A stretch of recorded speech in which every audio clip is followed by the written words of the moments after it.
访菊呢是贾宝玉写的。闲乘双擎试衣游，酒杯要盏莫烟流。霜前月下谁家种？剑外篱边何处秋？蜡鸡远来情得得，冷饮不尽兴悠悠。黄花若解怜诗客，休复今朝挂枝头。那这首诗的风格跟前面宝钗的那首就很不一样了。访菊就是探访菊花、赏菊游乐的意思。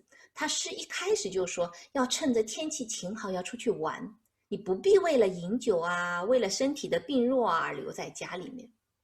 然后他的颔联是点题的，他写菊花生长的环境，他用谁家用何处两个字就突出了这个访菊的访字。在颈联他写了他和众姐妹尽情玩乐的这种得意的心情，你看情得得兴悠悠，就让人感觉他有一种欢愉的心情在里面。尾联它是来寄语菊花，希望呢菊花能够懂得我做诗人的心情，你要常挂枝头，你不要辜负我今天称性游访你的这个兴致。我们都知道宝玉的生活他从小是无忧无虑无拘无束的，尤其这个时候他们作诗的时候，他们在吃螃蟹吟诗斗诗的时候，他老爸不在家，贾政那个时候是公差出门了，最怕他老爹的这个贾宝玉，他就犹如山中无老虎的那种感觉吧，他就觉得可以在大观园里和众姐妹们尽情玩乐。所以在他看来，人生最惬意的时刻就是爸爸不在旁边，莫过于此。所以从这个诗当中，蜡鸡远来情得得，冷饮不尽兴悠悠，就看得出他那满满的得意和闲情雅致。这是第二首。那第三首访之既得便种，第三是种菊，也是贾宝玉写的，贾宝玉来种菊了。斜除秋浦自宜来，篱畔庭前处处栽。昨夜不期今雨活，今朝有喜待霜开。冷吟秋色诗千首，醉酌寒香酒一杯。泉盖泥封晴户兮，好知锦巾绝尘埃。那这首诗它就咏颂了种菊、浇灌菊、呵护菊的这个对菊花呵护备至的整个的过程，以及他对着菊花举杯饮酒的这种兴致，捎带着还希望菊花跟他所在的小路一起都与城市的喧嚣隔绝的这种美好的愿望。在《红楼梦》的第5回当中曾经写过，警幻仙子那个时候他曾经赞叹宝玉，他赞叹宝玉是闺阁中的良友，并且说他是可以为闺阁增光的人物。也就是说宝玉是他很喜欢很疼爱很呵护女孩子的，他和那些平素里看不起女孩子认为女人低人一等的这些玩弄女性的这些纨绔子弟是不一样的，他是从内心里面是非常尊重女性，非常关心女性，非常保护女性的。无论是对方是一个千金小姐还是小家碧玉，无论对方是奴婢还是戏子，他的内心都是把他们当作和自己一样的人来看待的。而且他觉得女人更清爽，他比喻女人都是很干净的，那些女孩子都是非常的不可亵玩的，然后他觉得男人都是浊物，书里面是这么写的。所以如果用菊花来比喻女孩子，那宝玉他对菊花的态度也正是表现了他对女孩子的关心、喜爱、呵护，那种关怀备至，从这首种菊里面就体现得淋漓尽致。种即盛开，故相对而赏。那第4就是对菊，对菊呢是史湘云写的。别浦移来贵比金，一丛浅淡一丛深。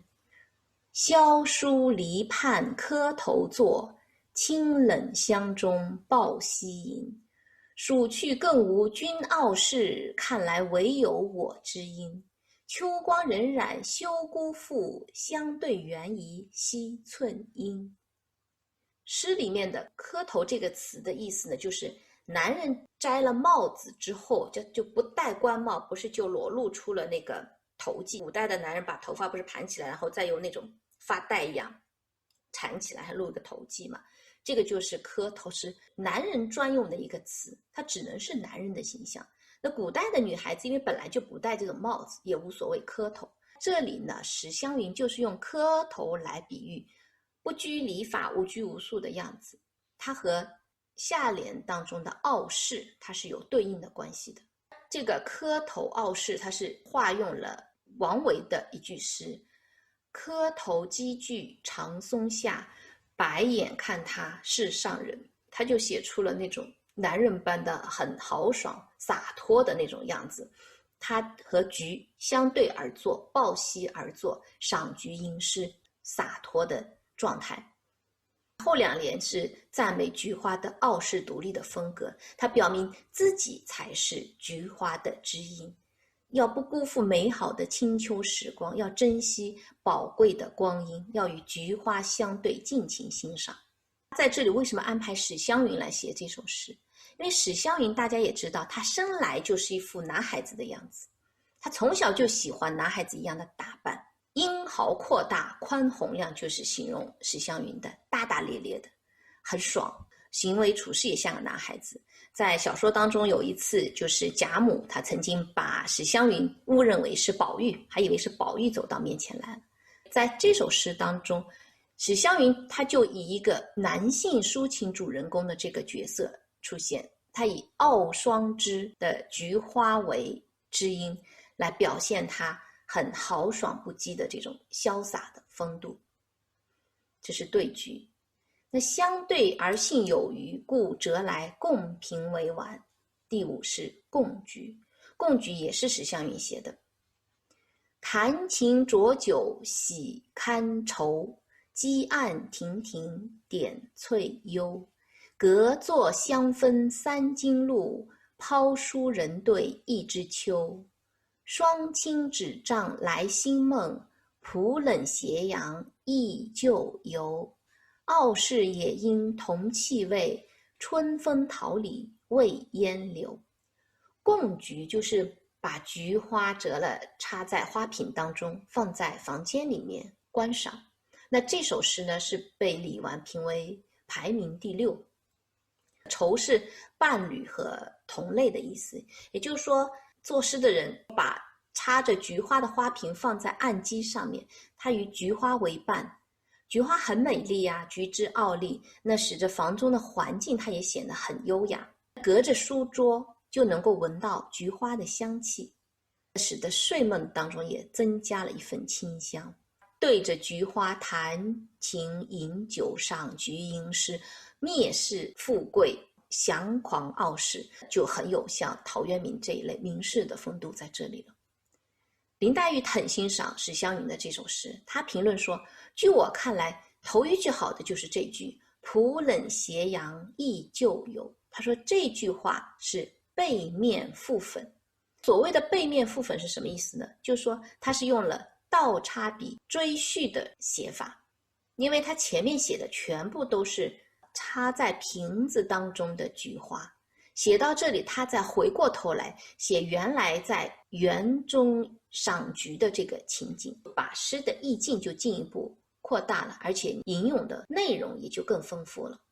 同样的，傲视这两句也是说自己和菊花一样的傲视，不迷恋世上的荣华富贵，也表明了自己的这些理想情操，是很符合史湘云的像男孩子一样很爽朗的这种气质的。既共而不淫，亦觉菊无彩色。第6便是咏菊。我们来看看有永续之才的林黛玉的这首。